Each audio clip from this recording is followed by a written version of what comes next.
നമസ്കാരമുണ്ട് ഗൈസ്, നമസ്കാരമുണ്ട്. അപ്പോൾ വീണ്ടും ഗുജറാത്തിൽ നിന്നും നിഫിൻ ആൻഡ് സ്മിതയാണ് റിപ്പോർട്ട് ചെയ്യുന്നത്.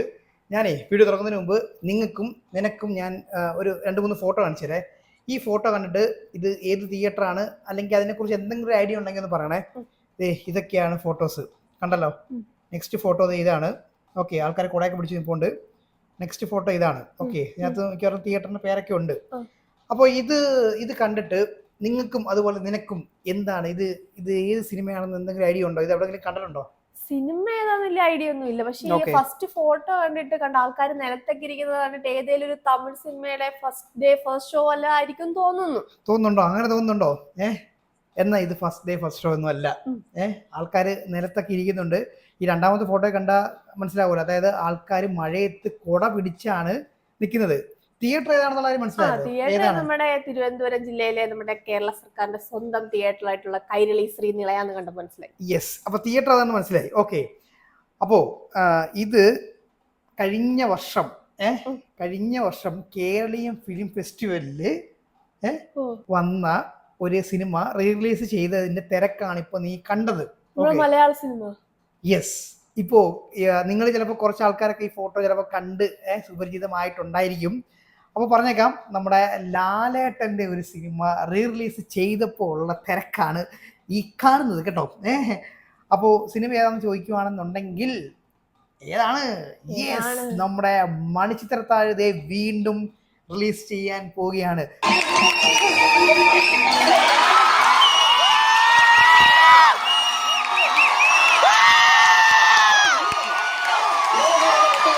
അപ്പൊ കഴിഞ്ഞ ദിവസമാണ് നമ്മൾ ദേവദൂതൻ സിനിമയുടെ കാര്യം പറഞ്ഞത്. ദേവദൂതന്റെ ഈ മാസം ജൂലൈ 26 4K ഡോൾബി അറ്റ്മോസിലേക്ക് വീണ്ടും വരികയാണല്ലേ? യെസ്, അപ്പോ ലാലേട്ടന്റെ സിനിമകൾ ഇങ്ങനെ വരിയായിട്ട് ഇറങ്ങിക്കൊണ്ടിരിക്കുകയാണ് അല്ലേ? അപ്പൊ നിനക്ക് എന്താണ് തോന്നുന്നത് ഈ അവസരം? ശരിക്കും നമ്മൾ പണ്ട് ടിവിയിലൊക്കെ കണ്ടോണ്ടിരിക്കുമ്പോ പലപ്പോഴും പല സിനിമകളും കാണുമ്പോൾ ആഗ്രഹിച്ചിട്ടുണ്ട് ഇത് ഒന്നുകൂടെ ഇത് തിയേറ്ററിൽ പോയി കാണാൻ പറ്റിയിരുന്നെങ്കിൽ എന്ന് ആഗ്രഹിച്ചിട്ടുണ്ട്. അങ്ങനെ കുറെ സിനിമകൾ ഇപ്പൊ ഓൾറെഡി റിലീസ് ചെയ്ത് കഴിഞ്ഞു, ഇനിയിപ്പോ റിലീസ് ചെയ്യാൻ വേണ്ടി പോകുന്നു. യെസ്, ബാക്ക് ടു ബാക്ക് ലാലേട്ടന്റെ സിനിമകൾ ഇങ്ങനെ വന്നോണ്ടിരിക്കുകയാണ് ഗൈസ്. അപ്പോൾ സിനിമയുടെ കാര്യം പറയുകയാണെങ്കിൽ ഇപ്പോൾ നമ്മൾ ദേവദൂതന്റെ കാര്യം പറഞ്ഞപ്പോൾ 24 വർഷം കഴിഞ്ഞിട്ടാണ് സിനിമ വീണ്ടും റിലീസ് ചെയ്യുന്നത്. ഇപ്പോൾ ഈ കേരളീയ ഫിലിം ഫെസ്റ്റിവൽ ഈ ഒരു സിനിമ ഇട്ട സമയത്ത് ലിമിറ്റഡ് ഷോസ് ആയിരുന്നു. അപ്പോൾ അതുകൊണ്ട് തന്നെ പല ആൾക്കാരും ഇപ്പോൾ കണ്ടല്ലോ, തറ ഇരുന്നിട്ടൊക്കെയാണ് സിനിമ കണ്ട് ആസ്വദിച്ചത് കേട്ടോ. അപ്പൊ അന്ന് കിട്ടിയ ഒരു ഓളം എന്നൊക്കെ പറഞ്ഞു കഴിഞ്ഞാൽ വേറെ ലെവലായിരുന്നു ആ ഒരു സിനിമയ്ക്ക്.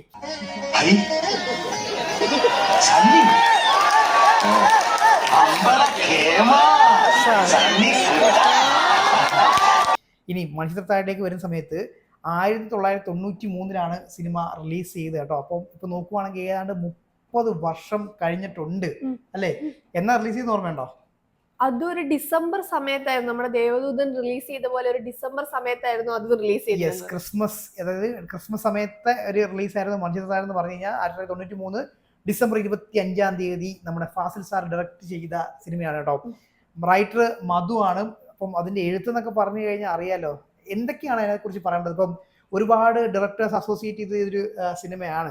ഫാസിൽ സാറിന്റെ കൂടെ പ്രിയദർശനും സിബി മലയിൽ അതുപോലെ തുടങ്ങിയ പ്രഗത്ഭരായിട്ടുള്ള ഡയറക്ടേഴ്സ് അസോസിയേറ്റ് ചെയ്ത ഒരു സിനിമ കൂടിയാണ്. ഇപ്പോൾ മണിച്ചിത്രത്താഴിനെ കുറിച്ച് പറയുകയാണെങ്കിൽ എന്തൊക്കെയാണ് നിന്റെ മനസ്സിലേക്ക് ഓർമ്മ വരുന്നത്? പെട്ടെന്ന് വരുന്ന കുറെ ഡയലോഗ്സുകളായിരിക്കും അല്ലേ? അമ്പട കള്ള തണ്ണി കുട്ട, ഇതുപോലത്തെ കുറെ ഡയലോഗ്സുകളായിരിക്കും അല്ലേ?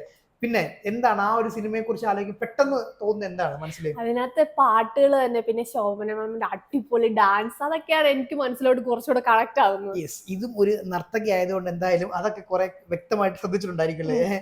അപ്പോ ആ സിനിമ എനിക്ക് അതായത് ഒരു psychological horror thriller cinema, horror cinema എന്ന് നമുക്ക് പറയാലോ അല്ലേ? യെസ്, അപ്പോ ആ ഒരു നമ്മൾ ദേവദൂതന്റെ കാര്യം പറഞ്ഞ പോലെ തന്നെ ഇതിനകത്തും ആ ഒരു ക്യൂരിയോസിറ്റി, അവസാനം വരെയുള്ള ആ ഒരു ക്യൂരിയോസിറ്റിയും ആ ഒരു ഹൊറർ ഫിലിം ഇപ്പൊ ചോദിക്കുകയാണെങ്കിൽ ഹൊറർ സിനിമയാണെന്ന് വെച്ച് കഴിഞ്ഞാൽ അല്ല അല്ലേ? പക്ഷെ അത് ആ ഒരു രീതിക്ക് കൊണ്ടുപോയേക്കുന്നു. പിന്നെ അതിന്റെ ബാക്ക്ഗ്രൗണ്ട് സ്കോർ അല്ലേ? ഇപ്പോ നമ്മൾ കാലഘട്ടം ഇങ്ങനെ അപ്ഡേറ്റ് ആയി വരുന്നുണ്ട്. പക്ഷേ നമ്മൾ അന്നത്തെ കാലത്ത് ഇതുപോലൊക്കെ എക്സിക്യൂട്ട് ചെയ്യാന്നൊക്കെ ഇതൊക്കെ ഒരു ലെജൻഡറി അല്ലേ? നമ്മൾ മലയാളികൾ ഇക്കാര്യത്തിലൊക്കെ ഭയങ്കര ഒരു അൾട്രാ റിച്ച് ആൾക്കാരാണ്. അതുപോലെ തന്നെ ഇപ്പോഴും ആ ഒരു സിനിമ നമ്മൾ ടി വി വന്നു കഴിഞ്ഞാൽ നമ്മൾ ആരും ഒന്ന് കാണാനായിട്ട് എല്ലാവരും തന്നെ ഇരിക്കുന്നതാണ് സിനിമ. ഇങ്ങനെ സീൻ ബൈ സീൻ നമ്മൾ എടുത്തു നോക്കിയാൽ പോലും നമുക്ക് ഇപ്പോഴും അതിങ്ങനെ കണ്ടിരുന്നു ജസ്റ്റ് ഒന്ന് കണ്ട് നമ്മൾ പിടിച്ചിരുത്താൻ അല്ലേ? അതാണ് ആ ഒരു ക്രാഫ്റ്റിന്റെ ഒക്കെ ഓ അതുപോലെ തന്നെ എത്ര ലാംഗ്വേജിലോട്ടാ ഇത് പിന്നെയും സിനിമ ആക്കിയിട്ടുള്ളത്. അത് എടുത്തു പറയേണ്ട കാര്യമാണ്. ഇപ്പോ ഒരുപാട് ആക്ട്രസുകൾ, പ്രഗത്ഭരായിട്ടുള്ള മറ്റു ഭാഷകളിൽ അഭിനയിക്കുന്ന ജ്യോതി ഉൾപ്പെടെയുള്ള ആക്ട്രസുകൾ അഭിനയിച്ചിട്ട് പോലും നമ്മുടെ ശോഭനയെ വെല്ലാനായിട്ട് പറ്റുന്നില്ല എന്നുള്ളതാണ് അല്ലേ. അതുകൊണ്ട് തന്നെ cinema national award, Kerala state award കരസ്ഥമാക്കിയിട്ടുണ്ട്. ബെസ്റ്റ് ആക്ട്രസിന്റെ അവാർഡൊക്കെ കിട്ടിയിട്ടുണ്ട്. യെസ്, നാഷണൽ അവാർഡും കിട്ടി. അത് ബെസ്റ്റ് ആക്ട്രസിന് ശോഭന മാമിന്, ബെസ്റ്റ് ആക്ട്രസിന് നാഷണലും കിട്ടി, കേരള സ്റ്റേറ്റും കിട്ടി. അതുപോലെ തന്നെ best film, popular best film എന്നുള്ള കാറ്റഗറിയിൽ നാഷണൽ അവാർഡും കിട്ടിയിട്ടുണ്ട്. അതുപോലെ തന്നെ കേരള സ്റ്റേറ്റ് അവാർഡും കിട്ടി. പിന്നെ കേരള സ്റ്റേറ്റ് അവാർഡിൽ ഒരു എക്സ്ട്രാ കിട്ടിയത് മേക്കപ്പിലാണ്. PN മണി അദ്ദേഹം തോന്നുന്നു മേക്കപ്പ് ചെയ്തത് അല്ലേ. അതും ഒരു എന്താ പറയാ, ഒരു ലെജൻഡറി സിനിമ. അപ്പൊ അതും നമുക്ക് തിയേറ്ററിൽ കണ്ട് ആസ്വദിക്കാനായിട്ടൊരു അവസരം കിട്ടി എന്നുള്ളതാണ്. അപ്പോ ഈ ജൂലൈ 26 ദേവദൂതൻ കണ്ടു കഴിഞ്ഞ് അടുത്ത മാസം ഓഗസ്റ്റിലേക്കാണ് സിനിമ റിലീസ് ആവുന്നത്. ഡേറ്റ് ഓർമ്മയുണ്ടോ? ഡേറ്റ് ഓർമ്മയില്ല, പറഞ്ഞില്ല. ഓഗസ്റ്റ് 17 ഇപ്പോൾ വന്നേക്കുന്ന ഒരു ഡേറ്റ് കേട്ടോ. അപ്പം ആ സമയത്ത് മറ്റു റിലീസുകൾ ഉണ്ടോ എന്നുള്ള, അതായത് ഓണത്തിന് മുന്നോടിയായിട്ടുള്ള ഒരു സമയമാണല്ലോ. അപ്പോൾ അതുകൊണ്ട് തന്നെ ഒരുപാട് നല്ല സിനിമകൾ ഇറങ്ങുന്ന സമയമാണ്. അപ്പം ഓഗസ്റ്റ് 17 അപ്പോൾ ബാക്ക് ടു ബാക്ക് നമുക്ക് ലാലേട്ടന്റെ സിനിമകൾ കാണാനുള്ളതാണ്. ഇപ്പോൾ എനിക്ക് തോന്നുന്നു ട്രിവാൻഡ്രത്തൊക്കെ ഒരു മോഹൻലാൽ ഫിലിം ഫെസ്റ്റിവൽ ഒക്കെ നടത്തിയിട്ടുണ്ടായിരുന്നു. എല്ലാ വർഷവും ഇതുപോലെ ചില തിയേറ്ററുകൾ ഇതുപോലെ മോഹൻലാൽ ഫിലിം ഫെസ്റ്റിവൽ നടത്താറുണ്ട്. അപ്പൊ ഇത് പക്ഷേ ഒരു ഓൾ കേരള റിലീസ് അല്ലേ. ഓൾ കേരളയാണോ അതോ പാൻ ഇന്ത്യൻ ലെവലിലേക്ക് റിലീസ് ചെയ്യുമോ എന്നുള്ളത് കണ്ടറിയാം. നമ്മുടെ ഇങ്ങോട്ടേക്ക് ഗുജറാത്തിലേക്കൊക്കെ വരുവാണെന്നുണ്ടെങ്കിൽ നമുക്ക് കാണാനുള്ള ഭാഗ്യമുണ്ട്.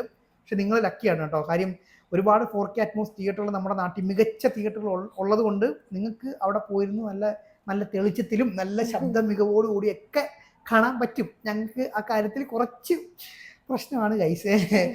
അപ്പോൾ എന്തായാലും ഇത്തരം സിനിമകൾ നിങ്ങൾ തിയേറ്ററിൽ മിസ് ചെയ്യരുത്. ഇതൊക്കെ നമുക്ക് എന്താ പറയുക, എന്തായാലും ഈ സിനിമ കാണാൻ വരുന്നത് ആ ഒരു ഫാൻ, അതായത് ആ ഒരു ഓളത്തിൽ അല്ലേ, ഒരുപാട് ഫാൻസ് ഉണ്ടാവും. അപ്പോൾ അതുകൊണ്ട് തന്നെ ആ ഒരു ഓളത്തിലിരുന്ന് കണ്ട് എൻജോയ് ചെയ്യാൻ പറ്റിയ ഒരു ബെസ്റ്റ് അവസരമാണ്. അപ്പോൾ തിയേറ്ററിൽ പോയിട്ട് അങ്ങോട്ട് കണ്ട് തിമിർക്കല്ലേ. അപ്പൊ ഇനി ആരെങ്കിലും ഒക്കെ ഈ സിനിമ ഓൾറെഡി തിയേറ്ററിൽ ആ റിലീസ് ആയ സമയത്ത് കണ്ടിട്ടുണ്ടെങ്കിൽ ജസ്റ്റ് ഒന്ന് കമന്റ് ചെയ്യണം കേട്ടോ. യെസ്, അപ്പോൾ അതും കൂടെ കമന്റ് ചെയ്തേരെ. എന്തായാലും നിങ്ങൾക്ക് ഭാഗ്യമുണ്ട് കേട്ടോ. Rest in peace.